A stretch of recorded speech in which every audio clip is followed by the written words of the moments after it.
pergi ke Batam. Cakep. Jangan lupa memancing ikan. Cakep. Dari bunyi sambutan salam, sepertinya jamaah belum sarapan. Belum, Pak. Sedikit lah. Usaha Bapak Ibu sadayana. Alhamdulillah saya. Damang. Alhamdulillah. Alhamdulillahi Rabbil Alamin. Allahumma salli ala Sayyidina Muhammad wa ala alihi wa sahbihi wa barik wa sallim. Semoga kita semua mendapatkan syafaat Nabi Muhammad sallallahu alaihi wasallam. Amin ya rabbal alamin. Yang sama kita hormati Bapak Sekda Kabupaten Sukabumi mewakili Bapak Bupati. Kalau Tuan pergi ke kali jangan lupa bawa belati. Kalau sering mewakili lama-lama bisa jadi bupati. Amin. Waduh. Saya di Sukabumi ini pagi-pagi ini sudah terkesan. Tadi saya disambut di kantor Kementerian Haji, diberikan cenderamata samurai pendek. Ternyata sampai kemari pantunnya juga pendek, tapi maknanya dalam, insya Allah. Menunjukkan bahwa kita semua kalau dilihat dari wajah-wajahnya ini cerah semuanya. Ini wajah-wajah ASN Kementerian Agama yang bahagia, insya Allah. Amin. Orang-orang yang tidak punya masalah hidup dan gak punya utang. Mudah-mudahan yang ada utang, utangnya lunas. Amin. Oh, banyak juga ternyata. Sama kita hormati Bapak Kepala Kantor Kementerian Agama, Bapak Kementerian Haji, hadirin hadirat yang tidak dapat saya sebutkan satu persatu, Bapak Dandion, hadirin hadirat, muslimin muslimat, solihin solihat, mukminin mukminat yang belum kawin dan belum sunat. Semua yang hadir ini dimuliakan Allah Subhanahu wa taala. Amin ya rabbal alamin. ASN. Ada dua orang, yang satu S1, S2, S3, tapi tidak ASN. Yang satu biasa saja, tapi ASN, meminang anak gadis ibu. Yang diterima yang S3 atau yang ASN? ASN. Yang diterima itu yang ASN. Kenapa yang ASN yang diterima? Karena dalam hidup ini ada 4 yang mengalir sesudah kematian. Yang pertama sedekah jariyah, yang kedua ilmu yang bermanfaat, yang ketiga anak yang soleh, yang keempat ASN.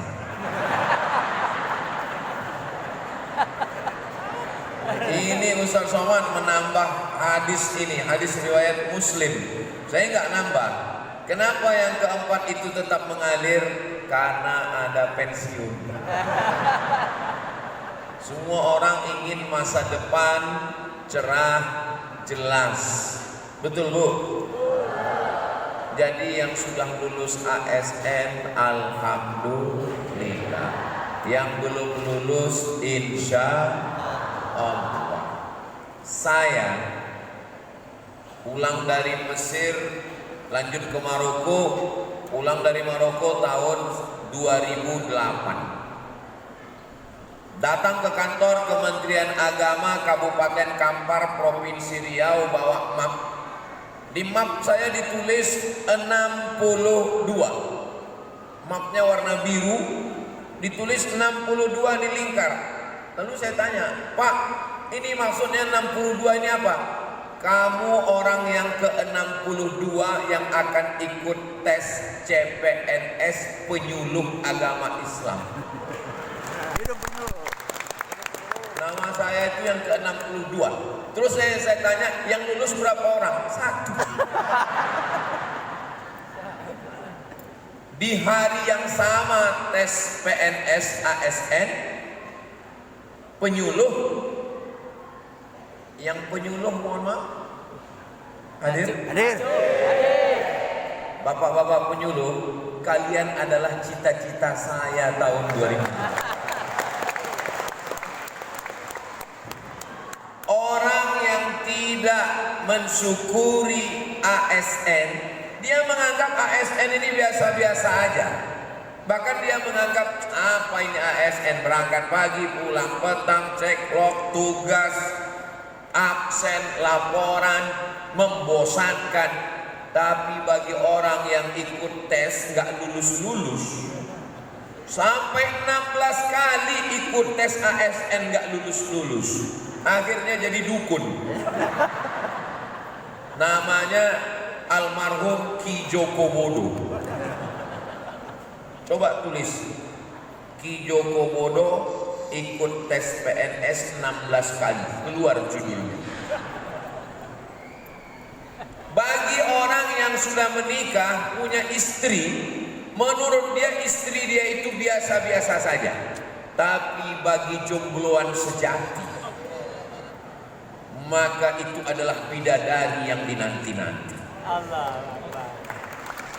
Bagi seorang perempuan, suaminya itu adalah suami yang biasa-biasa saja.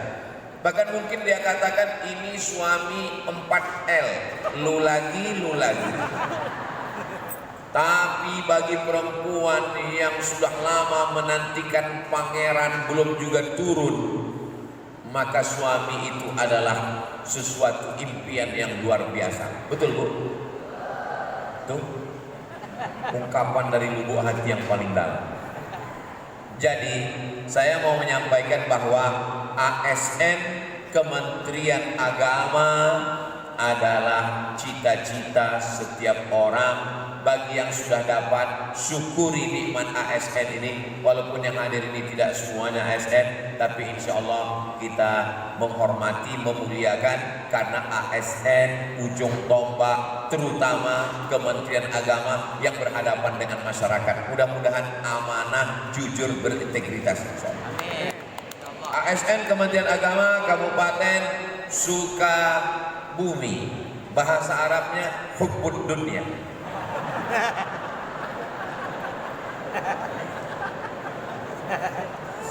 Ustadz Somad, kenapa Ustadz terjemahkan Sukabumi ini hubbud dunia? Bukankah itu penyakit akhir zaman? Kita ini berdoa kepada Allah dari Rukun Yamani ke Hajar Aswad, Rabbana atina fid dunya. Jadi kalau ada orang mengatakan dunia ini tidak penting, dunia ini penting atau tidak penting? Bagaimana kita bisa hasanah di akhirat kalau dunianya morat marit? Betul? Maka doa kita yang diajarkan Nabi, wabtaghi fima ataakallahu daral akhirah. Untuk akhirat silakan cari, wala tansa nasibaka minad dunya, tapi dunia jangan lupa.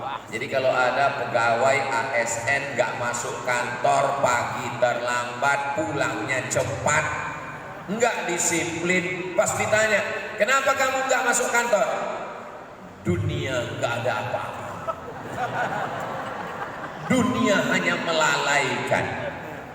Kalau memang serius mau meninggalkan dunia, resign dari ASN. Betul?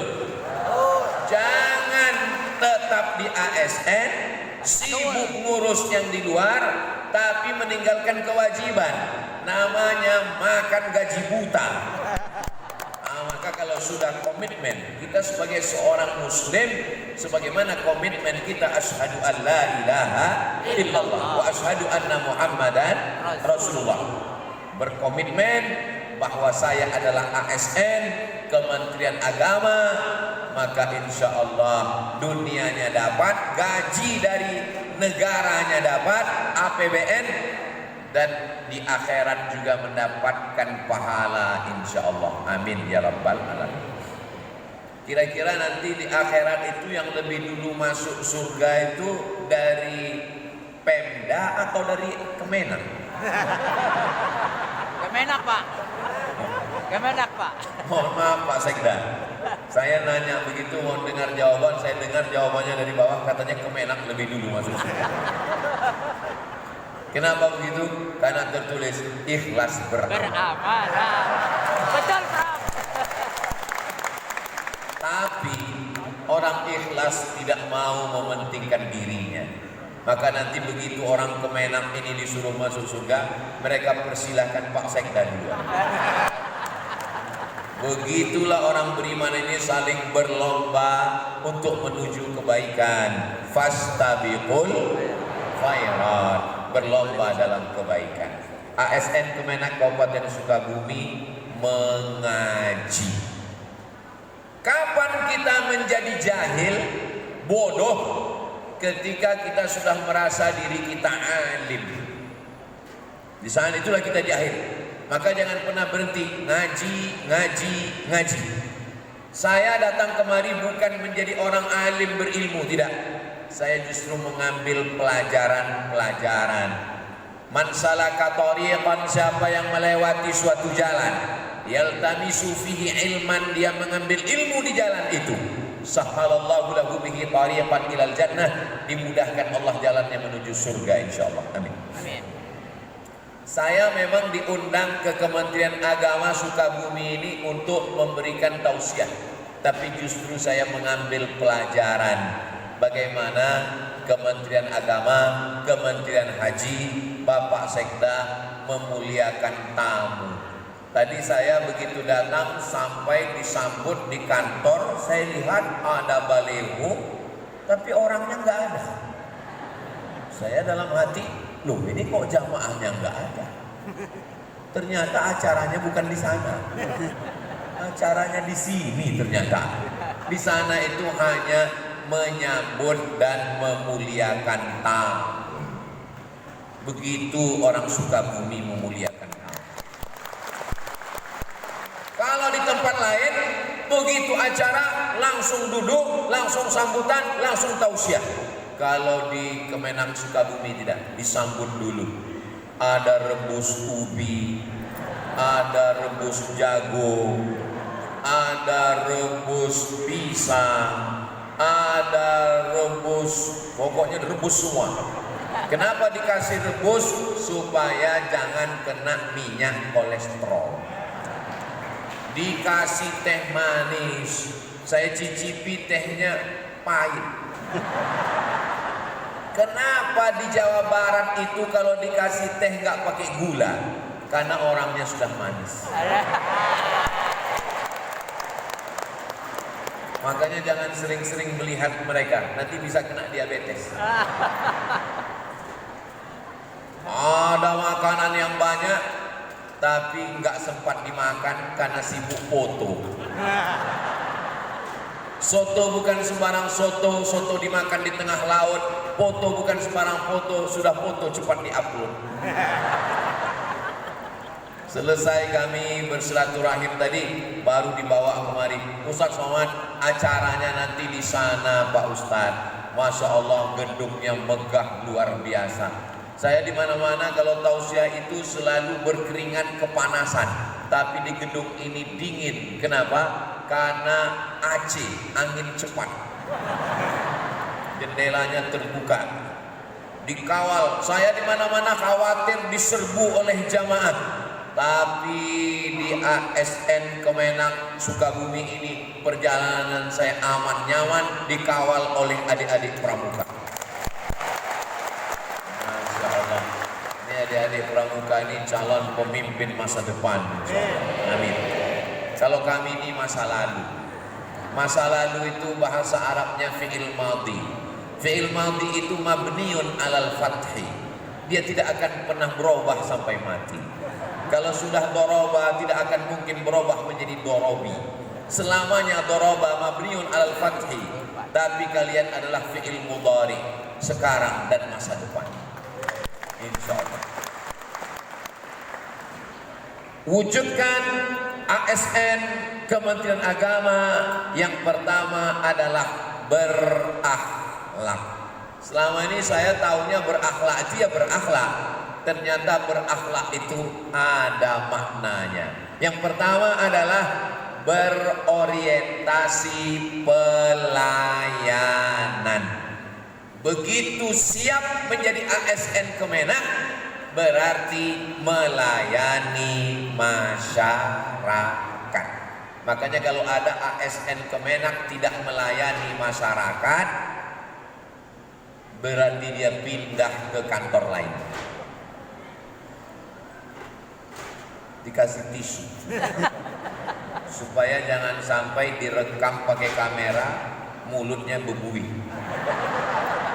sampai di komen di YouTube, lap dulu buihnya. Itulah hebatnya Kementerian Agama memperhatikan semuanya, sampai buih di mulut pun diperhatikan. Kenapa? Karena memang dia pelayanan. Sekarang sudah dipindah, ada namanya Kementerian Haji yang dulu di bawah Kementerian Agama. Supaya apa? Supaya lebih fokus melayani jamaah haji. Jadi menjadi ASN itu bukan minta dilayani, bukan minta dihormati, tapi dia menjadi pelayan masyarakat. Jadi kalau sampai orang datang ke kantor, ngantrinya lama, ini Ustadz ngomong di kantor ngantrinya lama ini ada jamaah yang ngadu pengalaman pribadi. Saya datang ke kantor ngantrinya lama betul, tapi bukan kantor Kemenak. Pas sudah dekat di konter saya intip, kenapa pegawai ini lama sekali melayani saya? Saya intip dari balik, rupanya dia main game, menembak musuh yang gak mati-mati.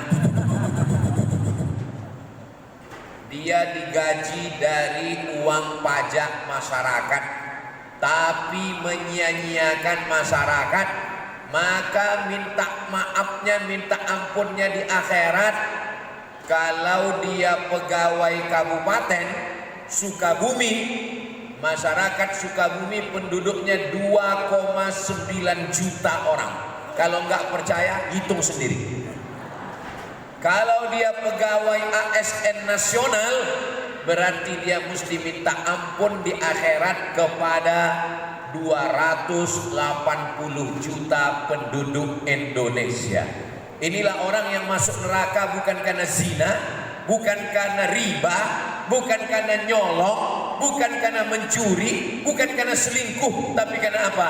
Karena menzolimi orang lain. Ya'ti yaumal qiyamati bi sholatin, sholatnya banyak, wa zakatin, zakatnya banyak, wa hajjin, hajinya banyak, tapi ternyata zolama haza, dia sudah menzolimi orang lain.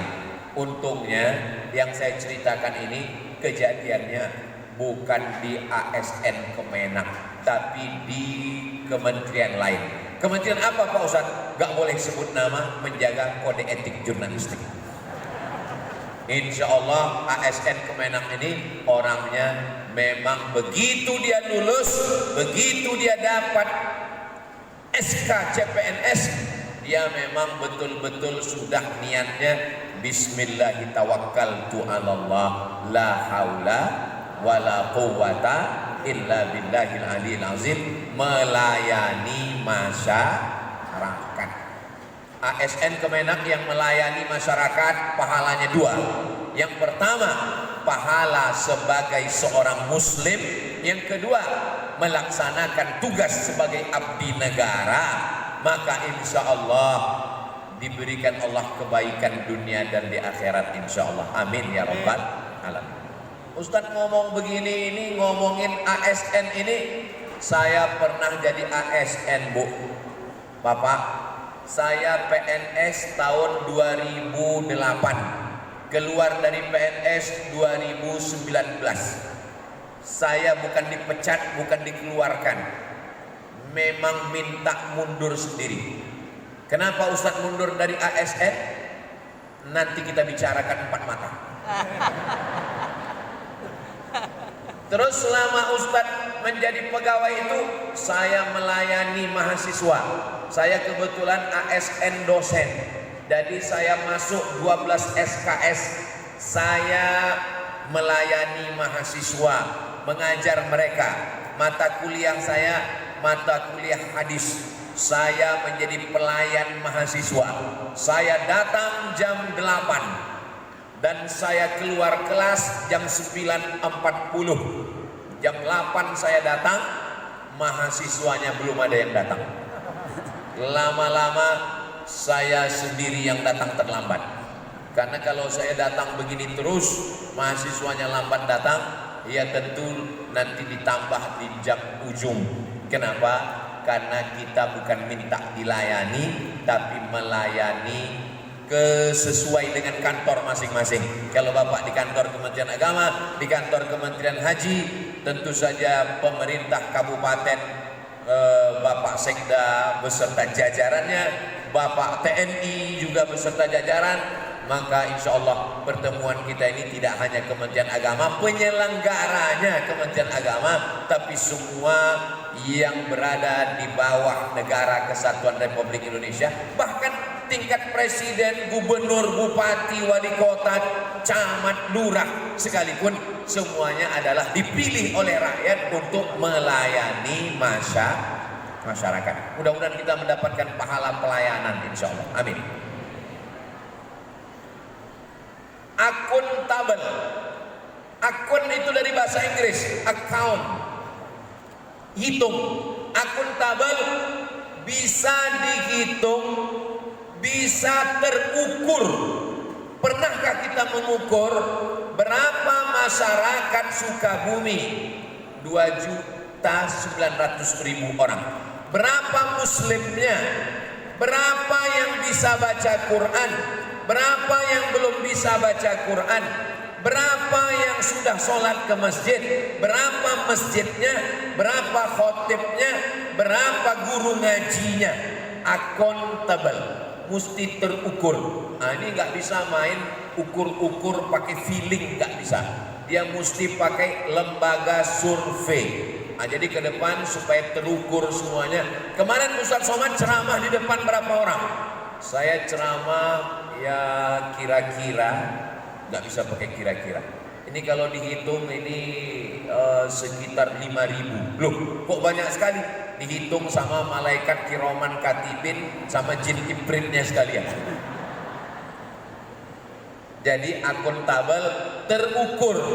Kebetulan saya pernah ikut beberapa kali menyertai calon-calon kepala daerah. Ternyata orang-orang politik ini terukur Bapak Ibu, karena mereka pakai lembaga survei Indonesia. Kalau dengan calon ini berapa persen kemenangan, kalau dengan ini berapa. Lalu kemudian saya pun juga saya lihat di situ, Ustadz Abdul Somad itu pengaruhnya berapa persen. Oh, ternyata ada perhitungan yang jelas. Gak bisa kita main tebak-tebak buah manggis, gak bisa kita main ngawang-ngawang, ngawur, gak bisa. Maka mesti melibatkan orang yang bisa menghitung dengan baik.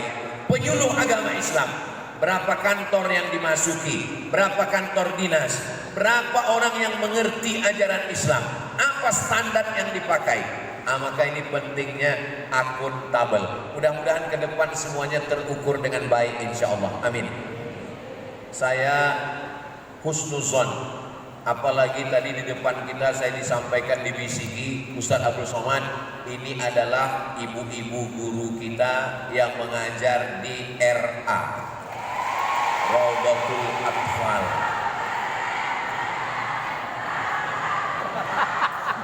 Masya Allah. Saya Bu pernah ceramah diundang, saya pede datang ceramah, ternyata yang mau diceramahi bukan wali murid, tapi yang diceramahi adalah anak-anak TK. Berikut ini mari kita dengarkan tausiah yang akan disampaikan oleh Profesor Ustadz Abdul Somad. Satu pun anak TK itu gak ada yang peduli. Saya sudah berusaha untuk menjaga wibawa saya. Assalamualaikum, lengkap dengan mukaddimahnya. Mereka tetap cikikan. Ini kalau saya teruskan tausiah ini makin hilang harga diri saya. Akhirnya saya dapat ilham. ini anak-anak ini pasti ada pawangnya. Akhirnya saya mohon Ibu Kepala RA bisa bantu saya. Datang Ibu Kepala RA-nya naik ke atas. Anak-anak, tepuk anak soleh. Bu, anak soleh.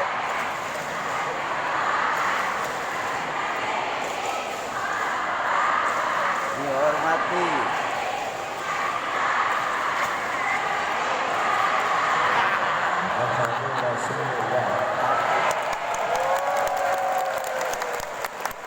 Begitu tepuk anak soleh, semuanya tenang, diam. Disitulah saya kehilangan harga diri. Ternyata saya nggak ada apa-apanya. Ada pawang buaya.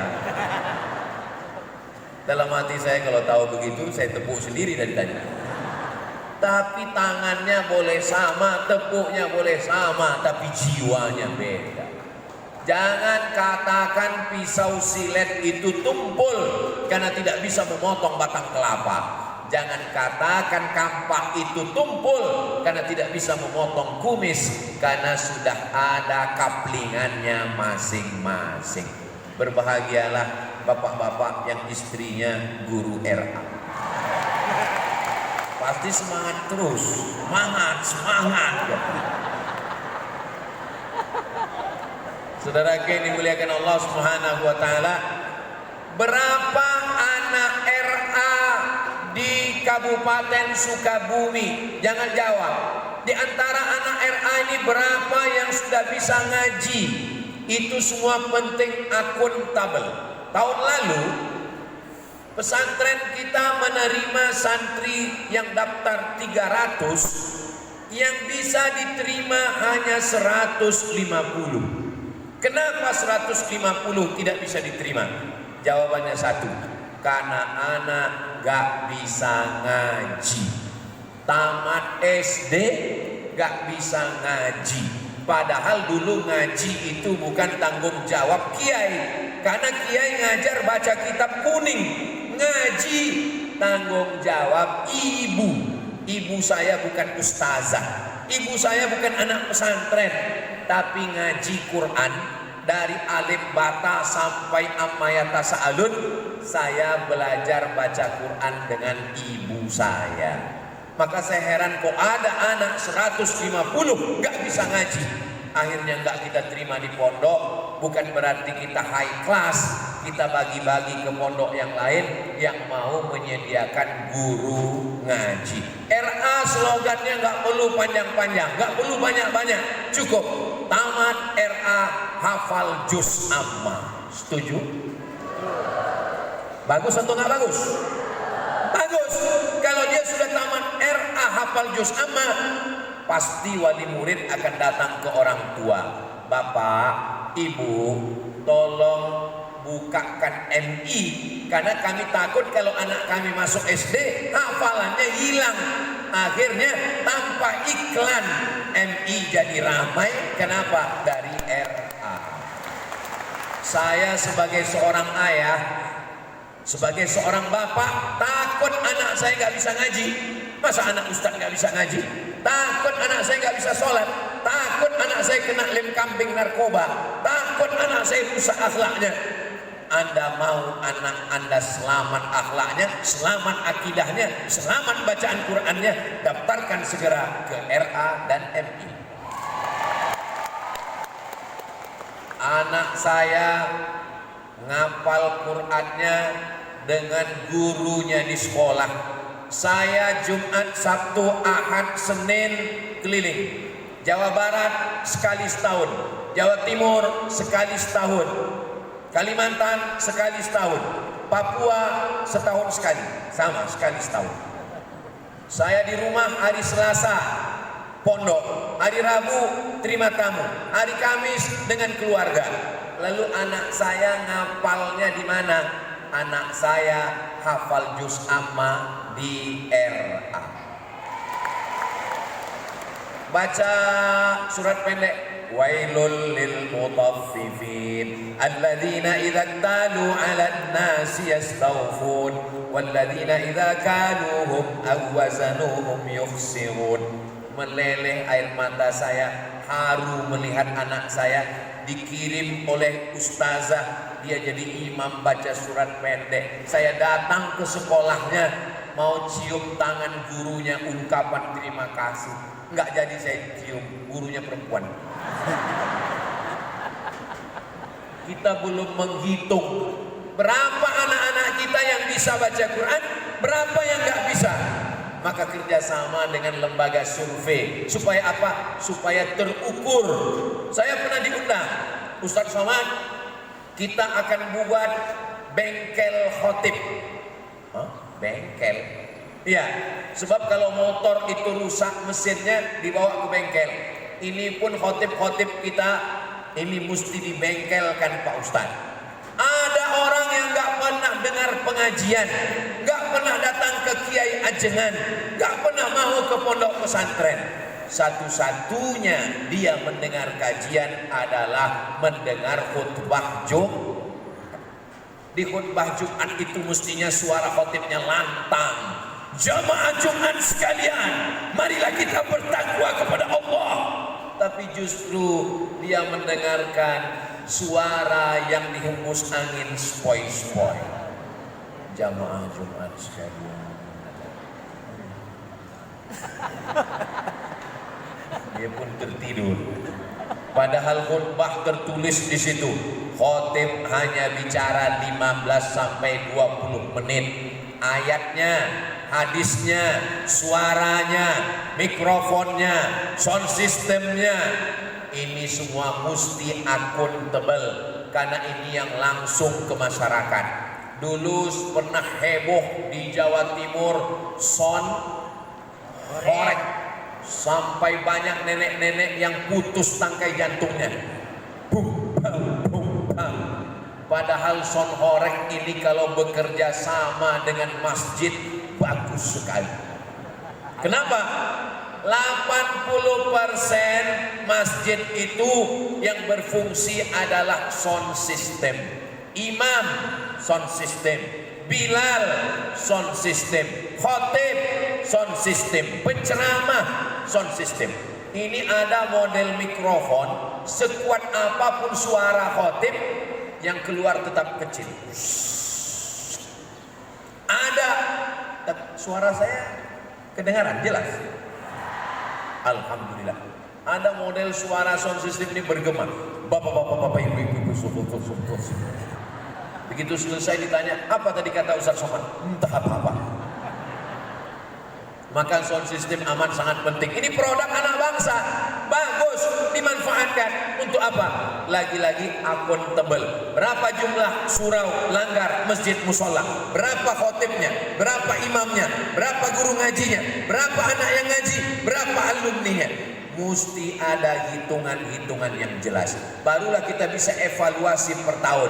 Anak yang sudah masuk RA sekian, yang hafal juz amma sekian, yang dari wadduha sampai ke anas sekian, yang hanya baru iqra 1-2 sekian, guru yang sudah dapat insentif sekian. Akuntabel, terukur. Kalau tidak, kita tidak bisa memperbaiki kualitas. Insya Allah Kabupaten Sukabumi sudah ke depan lebih baik lagi, insya Allah. Amin. Kompeten. Saya disuruh bicara di sini bukan berarti saya yang paling hebat, tidak. Tapi saya insya Allah berkompeten. Nah, ini sudah kelihatan sombongnya ini. Abdul Somad LC. LC itu singkatan dari licensi. License disingkat jadi LC. License artinya surat izin. Al-Azhar memberi surat izin bahwa Abdul Somad ini boleh mengajarkan agama Islam. LC. Kalau di tempat kita SAG, sarjana agama. Iya, agama. SAG sarjana agama, bukan sarjana alam goib. Sarjana agama, agama ini penting. STHI, sarjana teologi Islam. SY, Sarjana Syariah, Fakultas Syariah, maka ini kompeten. Mereka ini orang-orang yang sudah diberi legalitas oleh universitas. Maka di Kementerian Agama orang-orangnya berkompeten insya Allah. Amin. Terus DESA itu berarti kampung.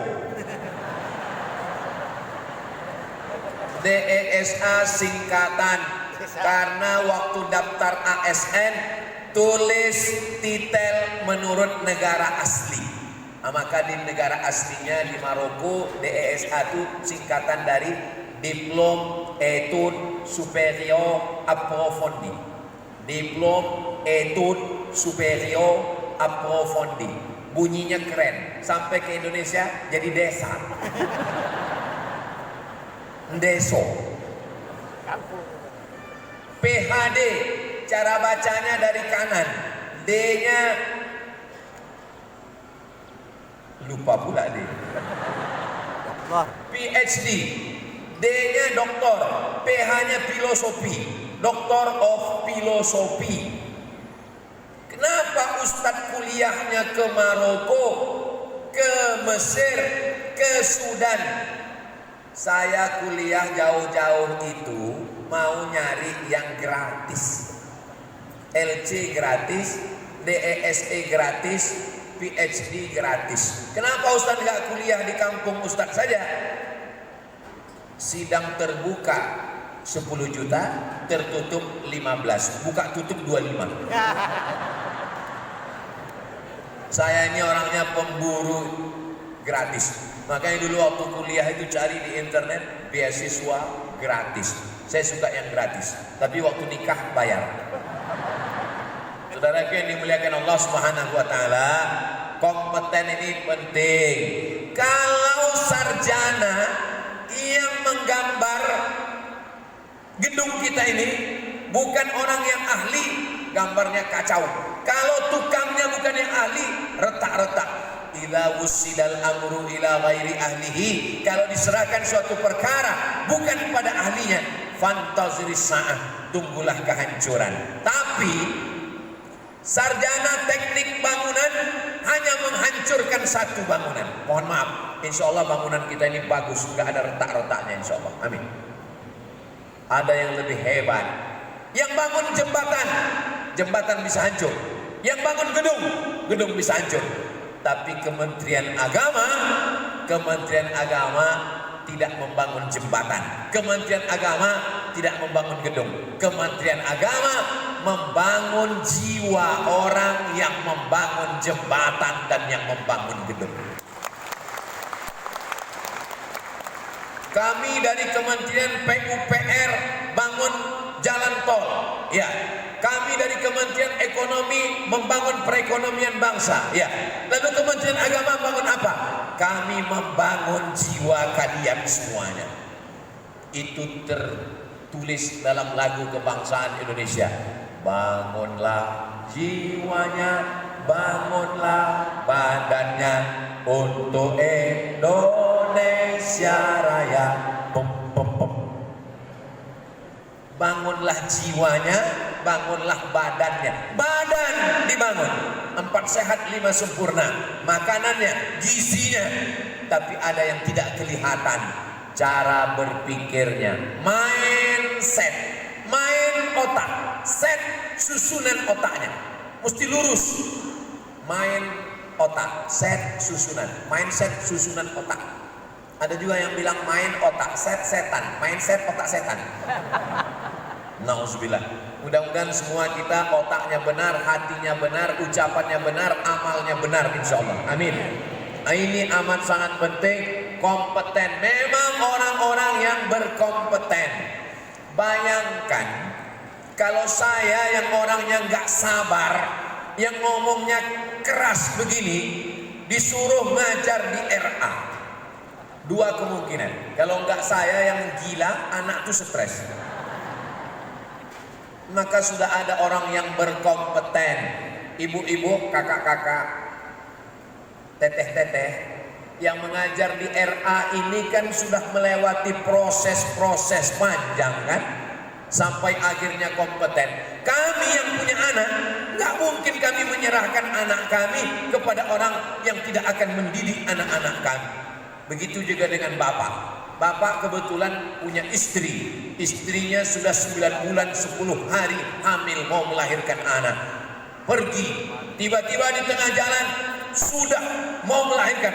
Tolong AA, ini sudah buka 15. Ini sudah mau keluar bayinya. Akhirnya belum sampai rumah sakit. Ya udah, ini kebetulan ada dokter. Udah kita mampir dokter aja. Mampir ke halaman, ketuk pintu. Pak dokter, tolong istri saya mau melahirkan. Saya nggak bawa ke rumah sakit, langsung di sini. Kata dokternya, mohon maaf bisa, tapi saya dokter hewan. Kita ragu untuk menyerahkannya. Walaupun dia dokter, satu nyawa tidak akan kita berikan kepada orang yang tidak kompeten. Kenapa dalam masalah agama kita tidak berikan kepada orang yang kompeten? Sekarang orang kalau HP-nya rusak, dia akan berikan kepada orang yang kompeten, servis HP. Kalau mobilnya rusak, dia akan bawa ke bengkel. Kalau motornya rusak, dia bawa ke bengkel yang berkompeten. Tapi masalah agamanya dia urus sendiri, baca Quran sendiri, baca hadis sendiri, fahami sendiri, nyasar rame-rame. Masalah agama serahkan ke Kementerian Agama. Di sini ada penyuluhnya, di sini ada ulamanya, di sini ada dirjen zakatnya, di sini ada semua yang terkait dengan agama. Maka kita serahkan bahwa ada ajengan, ada kiai, ada habib, ada ulama, pondok pesantren itu di bawah Kementerian Agama. Kompeten, harmonis. Bagaimana supaya hubungan saya bisa cair? Bagaimana supaya jamaah yang ramai ini nggak kaget? Maka berdirilah Bapak Sekda supaya harmonis. Beliau tahu saya ini datang dari Sumatera, dari Riau. Beliau katakan, Ustadz Somad selalu berpantun-pantun. Akhirnya beliau pun berpantun. Saya ingat tadi cumi-cumi. Beliau berpantun, kita semua pun tersenyum. Di awal kalimat beliau berpantun, di akhirnya juga beliau berpantun. Supaya apa? Supaya harmonis, hubungan kita terlihat baik. Begitu juga dengan ibu-ibu dari RA, beliau menampilkan salamnya. Seumur-umur saya kalau Tuan pergi ke Makkah, jangan lupa bawa rendang. Sudah lama saya tausiah, inilah salam yang paling panjang. Akhirnya hubungan kita harmonis. Kenapa kerudungnya, jilbabnya pakai warna Pink. oranye? Setelah saya lihat-lihat warna, ternyata melihat warna oranye itu membuat perut lapar. Jadi anak-anak yang susah makan, nggak usah payah susah. Melihat ibu aja langsung dia tenang insya Allah. Nah, kenapa mesti ada harmoni hubungan antara kita? Karena kalau hubungan kita ini tegang, kalau hubungan kita ini tidak baik, susah kita bekerja sama. Makanya dari tadi saya lihat senyumnya merekah, wajahnya cerah, tidak ada masalah, dan semuanya happy, bahagia. Nanti keluar gedung baru susah lagi. Insya Allah tidak, Pak Ustaz. Sallallahu ala Muhammad, sallallahu alaihi wasallam, sallallahu ala Muhammad, sallallahu alaihi wasallam. Ya Nabi, salam alaika. Ya Rasul, salam alaika. Ya Habib, salam alaika. Salawatullah alaika. Sallu ala Nabi Muhammad. Sallu alaihi. Kenapa Ustadz tiba-tiba bersolawat? bersolawat itu untuk harmoni. Karena dengan bersolawat itu urat-urat yang tegang itu menjadi tenang lagi. Begitu juga nanti Bapak kalau di kantor datang orang marah-marah. Gimana urusan pondok saya? Sallallahu alaihi Muhammad. Datang orang ke RA, datang orang ke MI, datang orang ke madrasah sanawiyah, datang ke madrasah aliyah. Gimana ini anak kami? Kok begini pendidikannya? Sallallahu alaihi Muhammad. Habis solawat baru dia ngabuk. Saudaraku yang dimuliakan Allah Subhanahu wa taala, harmoni ini terjalin kalau ada komunikasi. Aneh orang zaman sekarang. Alat komunikasinya ada tapi tidak ada komunikasi. Dulu nggak ada handphone tapi orang berkomunikasi, bersilaturahim. Sekarang orang yang sama duduk di stasiun yang sama, menunggu kereta api yang sama, di airport yang sama, nunggu pesawat yang sama. La salam wala kalam. Enggak ada komunikasi. Lain padang, lain belalang, lain lubuk, lain ikannya, lain tempat, lain bahasanya, lain komunikasinya. Sekarang saya sedang berada di provinsi Jawa Barat. Tentu komunikasi orang Jawa Barat sampurasun, kumaha sadayana. Tentu sesuai. Gak mungkin saya datang kemari, how are you today? Are you ready to rock? Gak mungkin. Sesuaikan dengan keharmonisan kita bersama. Tapi orang yang harmonis bukan berarti dia menghilangkan misinya. Dengan orang yang tidak seagama sekalipun kita disuruh harmonis. Wala ana abidum ma'abattum wala antum abiduna ma'abud lakum dinukum. Tegas tapi harmonis tetap. La yanhakumullahu 'anil ladzina lam yuqatilukum fid din. Kalau mereka tidak mengusir kamu, tidak memerangi kamu, walam yukhrijukum min diyarikum. Mereka tidak menghalau kamu, tidak memusuhi kamu, mereka tidak memerangi kamu, mereka tidak mengusir kamu. Antabarruhum, kamu berbuat baik pada mereka. Wa tuqsitu ilaihim, bersikap adil kepada mereka. Kalau yang beda agama saja bisa harmonis, apalagi sesama muslim, apalagi sesama Sunda, apalagi sesama Indonesia. Kementerian Agama. Sukabumi, apalagi sesama ASN. Berbeda pendapat tidak membuat kita berkelahi. Memang betul Pak Ustadz, beda pendapat itu nggak masalah. Yang masalah itu beda pendapatan. Saudara yang dimuliakan Allah Subhanahu wa taala, Kementerian Agama ini berurusan dengan orang kaya. Kenapa? Karena urusan zakat, Badan Amil Zakat Nasional. Kementerian Agama ini berurusan dengan orang yang mau nikah. Kementerian Agama berurusan dengan pendidikan, RA, Madrasah Ibtidaiyah, Madrasah Sanawiyah, Madrasah Aliyah, Universitas Islam Negeri, Institut Agama Islam. Kementerian Agama berurusan dengan banyak orang, maka keharmonisannya, senyumnya, jangan masalah di rumah dibawa ke kantor karena kawan di kantor tidak bersalah. Masalah di kantor dibawa ke rumah karena orang rumah juga tidak bersalah. Jangan masuk kantor dengan membawa wajah seperti jeruk purut diinjak gajah. Gimana itu bentuknya? Bayangkan kalau guru RA bermasalah dengan suaminya, yang menjadi korban adalah anak-anak didiknya. Atau sebaliknya, dia bermasalah dengan anak didiknya, dengan wali muridnya, gak selesai di sekolah, dibawa ke rumah, yang korban suaminya. Akhirnya tehnya, kopinya, sarapannya. Memang nasib laki-laki ini luar biasa. Waktu kecil dimarahi ibu, sudah besar dimarahi guru, sudah tua dimarahi istri. Tapi itu tidak terjadi di Kementerian Agama, di Kementerian Haji, di Pemda, karena semuanya orang-orang yang harmonis. Harmonis keluarganya, harmonis dengan atasannya, harmonis dengan kantornya. Ingat, sampai masanya kita akan tua, sampai masanya kita akan pensiun, sampai masanya kita bukan apa-apa dan bukan siapa-siapa. Orang kaya mati, orang miskin mati, pejabat mati, ASN Mati. ustaz Mati. astaga. Kita hari ini boleh punya jabatan, tapi sampai masanya kita akan pensiun.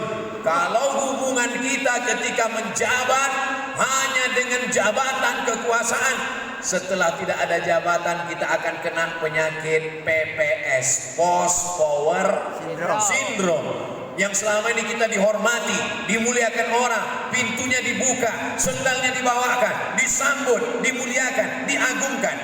Sampai akhirnya kita rindu dengan itu, kita menutup diri, kita kena penyakit jiwa. Tapi kalau kita harmonis antara kita di bawah dengan di atas, saya merasa saya tinggi, saya di atas, saya pakai karpet, saya pakai pentas, saya pakai mimbar. Ternyata ada yang lebih tinggi lagi. Saudara yang dimuliakan Allah Subhanahu wa taala, yang di bawah jangan merasa rendah, yang di atas jangan merasa tinggi. Kenapa? Karena selesai acara semuanya turun ke bawah. Betul? Betul. Bapak Ibu yang mengatakan, oh enak Ustaz Somad, dia bersama Bapak Sekda, dia bersama Bapak Kepala Kantor Kementerian Agama, dia bersama Bapak Kepala Kantor Kementerian Haji, dia sekarang berada di atas. Habis acara semua akan turun ke bawah. Yang naik ke atas yang gulung karpet. Semua akan berakhir pada masanya. Setiap zaman ada tokohnya, setiap tokoh ada zamannya, setiap orang ada masanya, setiap masa ada orangnya. Sampai pada akhirnya yang berada di garis depan pion, yang berada di belakang raja, king, queen. Tapi pada akhirnya permainan catur berakhir, semuanya akan masuk kotak, semuanya akan dari tanah masuk ke lubang tanah, dimakan cacing tanah. Harmonis, loyal. Saya ASN Kementerian Agama, maka loyalitas saya ke Kementerian Agama. Sebagaimana loyalitas istri kepada suami, suami kepada istri, loyalitas kebangsaan negara kesatuan Republik Indonesia. Saya datang ke Brunei Darussalam, saya menyampaikan ceramah, selesai tausiah, saya ke hotel, datang seorang pekerja kita, meleleh air matanya. Ustaz Somad, saya sebagai TKI di Brunei ini bangga melihat Ustadz tadi baru saja ceramah di depan Sultan. Pada saat itu yang bangkit adalah loyalitas sebagai warga negara kesatuan Republik Indonesia. Memang kita kalau di Indonesia ini ada Sumatera, ada Jawa, di Jawa ini nih, ada Jawa Barat, ada Jawa Tengah, ada Jawa Timur, ada Banten. Tapi kalau kita sudah di luar, bangkit loyalitas kita. Begitu juga ketika kita sedang berada di kantor Kementerian Agama. Oh, itu orang urusan zakat. Oh, itu orang urusan pondok pesantren. Oh, itu bimas Islam. Oh, itu penyuluhan. Oh, itu KUA. Tapi kalau dia sudah berada di luar, loyalitasnya, saya membawa nama baik Kementerian Agama. Orang Kementerian Agama itu bajunya putih. Memangnya kalau bajunya putih kenapa? Baju putih dakinya cepat kelihatan. Orang baju putih kalau dia minum kopi itu kotorannya cepat kelihatan. Makanya orang yang dari Kementerian Agama kalau dia buat salah sedikit saja orang langsung tuh Kementerian Agama. Kenapa? Karena dia membawa agama. Maka kita mesti pahami ini. Jangan gara-gara satu semut, satu pohon dibakar orang. Padahal yang jahat hanya satu. Padahal hanya oknum saja. Masih banyak orang-orang baik. Maka loyalitas ini mesti kita jaga. Saya orang Kementerian Agama. Nama baik ini mesti saya jaga. Apalagi Kementerian Agama yang mayoritasnya Muslim, pasti akan membawa nama Islam. Wa ma arsalnaka illa rahmatan lil alamin. Loyalitas. Lihatlah bagaimana orang Amerika. Amerika ini bukan suku. ada orang Inggris, ada orang Spanyol, ada orang Portugis, ada orang Jerman, ada orang Prancis datang ke benua Amerika. Tapi setelah mereka menjadi Amerika, we are Americans. Kami adalah orang Amerika. Walaupun dia berkulit hitam, jelas-jelas Afrika, tapi loyalitasnya adalah Amerika. Maka kita sebagai seorang Muslim, Kementerian Agama, kita jaga, jangan kita rusak. Kementerian Agama seperti satu perahu. Satu perahu, ada yang di bawah, ada yang di tengah, ada yang di atas. Yang di bawah melobangi dinding perahu. Air masuk ke dalam. Ketika perahunya tenggelam, yang tenggelam yang bawah atau yang atas? Yang bawah, yang tengah, yang atas tenggelam semuanya. Kalau Kementerian Agama ada satu orang yang berkhianat, ada satu orang yang tidak loyal, ada satu orang yang nakal, semua nama Kementerian Agama akan rusak. Mudah-mudahan Allah menjaga Kementerian Agama. Adaptif, adaptasi, bisa beradaptasi dengan orang banyak. Kalau kebetulan nanti ke pondok pesantren pakai kain sarung, pakai topi putih. Kalau kebetulan acara haul pakai baju koko, pakai jubah. Kalau kebetulan acara dengan tokoh-tokoh adat Sunda pakai apa namanya topi Sunda? Ikat, ya diikat kepala. Kalau kebetulan dengan tokoh agama lain, ya sesuai dengan apa yang kita bawa, selama tidak merusak akidah, bisa beradaptasi dengan baik. Nah, adaptasi inilah yang paling penting. Masuk ke kandang ayam, ya pakai bahasa ayam. Masuk ke dalam kandang kambing, ya dia ngembek. Oh, kalau begitu orangnya nggak punya prinsip, Pak Ustaz. Prinsip tetap ada, tapi membahasakannya, kata Nabi SAW, khatibun nasa ala qadri uqulihim, berbicara kepada manusia dengan kadar kemampuan akal mereka. Man arafa lughata qaumin amina makrahum, siapa yang paham bahasa suatu kaum, dia akan selamat dari tipu daya kaum tersebut. Yang paling saya sesali selama di Mesir adalah kenapa dulu waktu saya serumah sama orang Sunda kok nggak belajar bahasa Sunda. Coba kalau dulu saya belajar bahasa Sunda, udah coba. Ada kawan saya dulu satu rumah, namanya Ajay Zaidin. Ciri orang Sunda itu kan namanya diulang-ulang. Ajay Zaidin. Saya sempat belajar sama dia, dapat beberapa kata. Di antara yang susah saya membedakannya antara dahar dengan bramang. Kumaha atau dahar, saya bilang. Oh itu makan, kata dia. Belajar bahasa Arab penting, belajar bahasa Inggris penting, tapi ketika kita berdakwah, dakwah itu akan lebih tepat masuk kalau memakai bahasa yang dipakai orang lain. Itu yang dibawa oleh Nabi Muhammad SAW. Ada ucapan Nabi yang susah dan sulit. Susit itu susah dan sulit. Iya, ada sulit. Kalau dipahami pakai nahwu sorof, laisa min birrin asyamum fim safar. Laisa min birrin asyamum fim safar. Mimnya banyak sekali. Ternyata dijelaskan ulama itu adalah bahasa orang himyar. Nabi kalau dia ngomong dengan orang himyar, dia bicara dengan bahasa orang himyar, tidak dia bicara pakai bahasa orang Quraisy. Kenapa? Biar supaya mudah dia beradaptasi dengan orang. Makanya Nabi itu kalau ngomong, orang kaya Utsman bin Affan paham, orang tua Umar bin Khattab paham, anak muda Zaid bin Sabit paham, orang miskin paham. Begitulah Nabi bicara. Kenapa? Karena dia bisa beradaptasi dengan semua orang. Ada yang berkulit hitam, Bilal bin Rabah paham. Ada yang berkulit putih, Ali bin Abi Thalib paham. Ada yang perempuan, Asma binti Abi Bakar paham. Kenapa? Karena dia bisa beradaptasi. Jangan bicara kepada orang bumi dengan bahasa langit. Sudah jelas orang yang ada di bumi, tapi bahasanya bahasa yang sulit dipahami orang.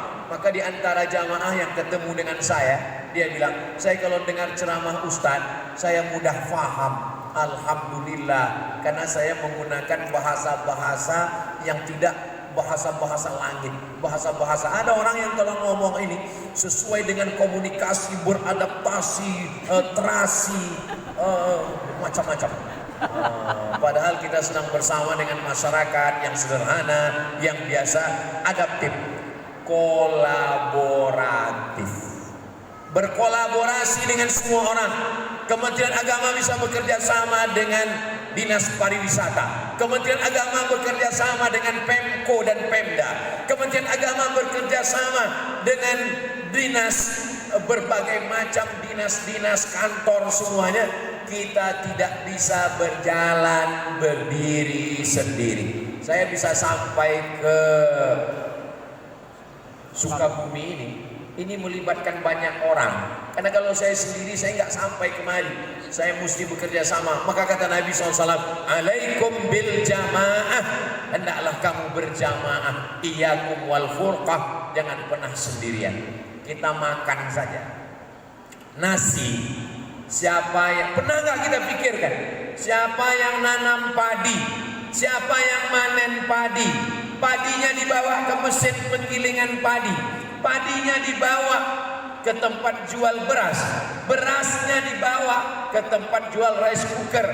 Barulah dia jadi nasi. Itu baru nasinya. Belum lagi ikan. Siapa yang menangkap ikan di tengah laut? Ikannya dibawa ke pelabuhan. Dari pelabuhan ke pasar. Siapa yang masak? Belum lagi cabenya. Petani, nelayan, pedagang, barulah ada. Kita tidak pernah memikirkan itu. Kenapa kita nggak pernah pikir? Karena kita lapar, langsung makan. Allahumma barik lana fima razaqtana wa qina azabannar. Ya. Padahal kalau kita pikirkan, kita sudah berhutang kepada petani penanam padi, berhutang kepada penggali sumur bor, berhutang kepada pedagang beras, berhutang kepada orang yang kerja di penggilingan padi, berhutang kepada orang yang punya teknik sipil untuk mendatangkan air irigasi. Kita sudah berhutang kepada orang banyak. Saya bisa ceramah menggelegar. Ini kenapa? Karena sound system suaranya jelas. Coba kalau sound system ini suaranya nggak jelas, mati.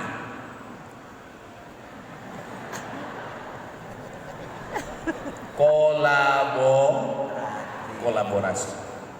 Saya datang ke gedung ini ketemu dengan Kementerian Agama ini baru sekali ini kan? Baru sekali ini. Tapi kenapa Bapak Ibu bisa kenal dengan saya?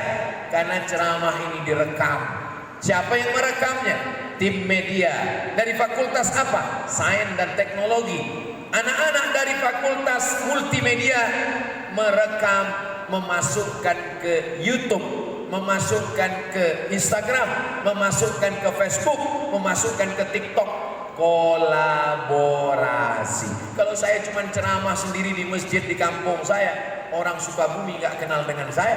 Hari ini orang Sukabumi datang. Tadi Bapak Kepala Kantor Kementerian Agama ngasih tahu, Ustadz Somad, ini bukan untuk umum, ini hanya untuk ASN, Kemenak, pondok pesantren dan yang terkait. Karena kalau untuk umum ini pasti ramai sekali. Karena masyarakat mau datang, mau melihat mana Abdul Somad yang menghabiskan paket kami 2 giga. Artinya dakwah tidak bisa sendirian, mesti bersama-sama. Nabi Muhammad SAW hebat, tapi dia tidak sendirian. Ada pengusaha sukses, Abdurrahman bin Auf. Ada anak muda yang kaya, Utsman bin Affan. Ada penterjemah, Zaid bin Sabit. Ada laki-laki yang tua berwibawa, Abu Bakar Siddiq. Ada perempuan yang banyak harta, Khadijah Al-Kubra. Ada perempuan yang cerdas, Aisyah Ar-Ridha. Ada laki-laki yang bertenaga, Umar bin Khattab. Ada anak laki-laki yang otaknya hebat, Ali bin Abi Thalib. Berkolaborasi. Coba kita pikir masing-masing. Kita ini semua ada potensi. Ada yang hebat kecerdasan otaknya, ada yang kuat tenaganya. Saya ini orang tua Pak Ustadz, Abu Bakar Siddiq. Saya ini anak muda yang cerdas Pak Ustadz, Ali bin Abi Thalib. Saya anak muda yang banyak harta Pak Ustadz, Utsman bin Affan. Saya ini anak muda yang bertenaga Pak Ustadz, Umar bin Khattab. Setelah saya pikir-pikir, saya nggak masuk Pak Ustadz, Abu Lahab. Saudara yang dimuliakan Allah Subhanahu wa taala, kita gunakan potensi ini bersama sehingga kita bisa berkolaborasi, barulah terwujud insya Allah Kementerian Agama berakhlak. Tadi saya berdiri jam 10, jam 9 kurang 15. Sekarang sudah jam 10 kurang 5. Ini sudah melanggar kode etik. Di mana-mana saya ceramah 60 menit. Kok bisa-bisanya di Kementerian Agama ini saya ceramahnya 70 menit. Nanti kalau ada yang komplain, ada yang nanya, Ustaz Somad nggak adil. Kemarin di Sukabumi ceramahnya kok 70 menit. Itu karena saya pernah di Kementerian Agama. Amin. Dapat bonus. Ada bonus 10 menit. Saudara yang dimuliakan Allah Subhanahu wa taala, selama 70 menit ini saya ngomong, tentu saja tidak sesuai dengan adat orang Sunda. Orang Sunda itu ngomongnya lembut. Saya bisa juga ngomong lembut. Marilah kita berakhlak. Tapi nanti Bapak Ibu kehilangan saya. Maka saya tetap dengan cara ngomong saya tentu saja tidak sesuai dengan adat istiadat. Ada kata-kata saya tidak berkenan di hati, menyinggung perasaan Bapak Ibu semua. Maukah Bapak Ibu memaafkan saya? Ya, insyaallah. Lebih baik mencari di Sukabumi daripada mencari di akhirat. Karena orang Sukabumi ini semuanya masuk surga Jannatul Amin Firdaus. ya Allah. Ada juga beberapa yang transit di neraka. Insya Allah semuanya masuk surga, insya Allah. Amin. Terima kasih segala perhatian, mohon maaf segala kekhilapan. Saya ikut dengan Pak Sekda, saya tutup dengan pantun penutup. Minum selasih makan mihun. Terima kasih hatur nuhun.